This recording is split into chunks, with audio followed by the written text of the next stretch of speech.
చంద్రశేఖర చంద్రశేఖర చంద్రశేఖర పాహి మాం, చంద్రశేఖర చంద్రశేఖర చంద్రశేఖర రక్ష మాం.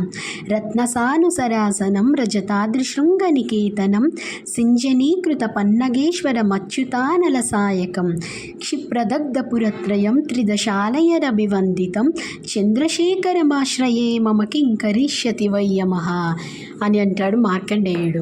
ఓ యమా, నేను చంద్రశేఖరుని పాదాలని ఆశ్రయించి ఉన్నాను, నువ్వు నన్నేం చేస్తావు అంటే ఇదేదో అహంకారంతో మార్కండేయ మహర్షి చేసింది కాదు. ఆయన ఆయుష్ అల్పాయుష్కుడు. ఆయన్ని తీసుకువెళ్ళడానికి యమధర్మరాజు వచ్చి పాసం వేస్తే అప్పుడు ఆయన శివలింగాన్ని పట్టుకుని అప్పటికప్పుడు ఆశ్రువుగా ఈ స్తోత్రాన్ని చెప్పడం జరిగింది. ఇది చదివినట్లయితే అపమృత్యు దోషాలన్నీ తొలగిపోతాయనేది పెద్దల మాట. ఏదైనా మనం నమ్మి చేసినట్లయితే మనకి ఫలితం వస్తుంది.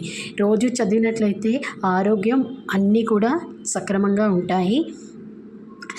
అందరికీ తెలిసిందే కదా, ఈ స్తోత్రం చదువుతుండగానే మార్కండేయ మహర్షి మీద యమధర్మరాజు పాశం వేసినప్పుడు శివుడు నన్ను ఆశ్రయించి నా పాదాలు పట్టుకుని ఉండగా నువ్వు వచ్చి పాశం వేస్తావా అని శివుడు ఎడంకాలంటే అర్ధ శరీరం పార్వతీమాత ఆవిడ ఎడంకాలుతోటి యమధర్మరాజు యొక్క వక్షస్థలం మీద కొట్టగానే అంతోటి యమధర్మరాజు కూడా మృతి చెందుతాడు.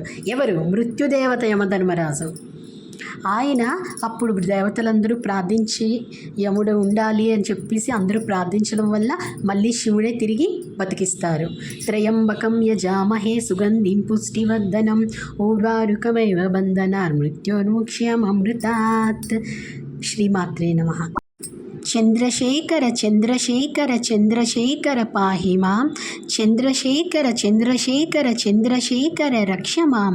రత్నసానుసరాసనం రజతాద్రిశృంగనికేతనం సింజనీకృత పన్నగేశ్వరమచ్యుతానలసాయకం క్షిప్రదగ్ధపురత్రయం త్రిదశాలయరభివందితం చంద్రశేఖరమాశ్రయే మమ కింకరిష్యతి వయ్యమః అని అంటాడు మార్కండేయుడు. ఓ యమా, నేను చంద్రశేఖరుని పాదాలని ఆశ్రయించి ఉన్నాను, నువ్వు నన్నేం చేస్తావు అంటే ఇదేదో అహంకారంతో మార్కండేయ మహర్షి చేసింది కాదు. ఆయన ఆయుష్ అల్పాయుష్కుడు. ఆయన్ని తీసుకువెళ్ళడానికి యమధర్మరాజు వచ్చి పాసం వేస్తే అప్పుడు ఆయన శివలింగాన్ని పట్టుకుని అప్పటికప్పుడు ఆశ్రువుగా ఈ స్తోత్రాన్ని చెప్పడం జరిగింది. ఇది చదివినట్లయితే అపమృత్యు